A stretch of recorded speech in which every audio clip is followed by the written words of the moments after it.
čau, budeme líst na tento pískovec a pak se ozvu, až budeme nahoře.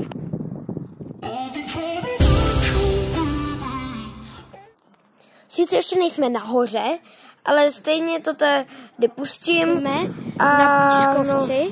Tady je taková jeskyňka, kam budeme asi potom.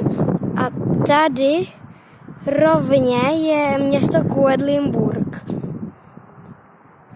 A je tamhle někde je i razítko, ale to teď nevidím.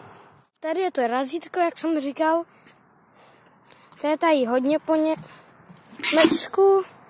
Tady jsou vždycky, tady je prostě razítko teda. A vždycky, když je to zelená, tak je to většinou tady tahle čarodějnice. To není vidět, co? Jo, je. Ale když je to červená, tak to jsou i někdy. Potom, co jsem vyšel kopec, tak jsem zjistil, že se to tady jmenuje Lehov Felsen. A no. Takhle to jako nevypadá, že by to byl úplně takový velký kopec. Ale když se to jde, tak to je docela to. A teď to tady ještě asi po dešti, nebo prostě to tady klouže. Takže jsem několikrát spadl. A no.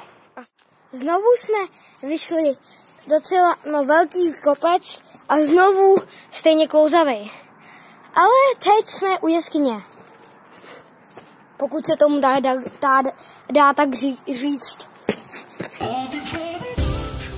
No, tak prostě klasika bordel.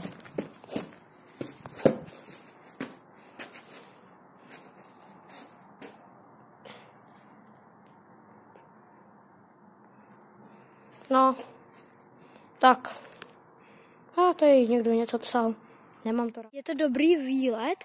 Ještě jednou připomenu, jak se to jmenuje. Jmenuje se to Lehov Felsen, nebo tak něco. A je to v Německu a stojí to za to.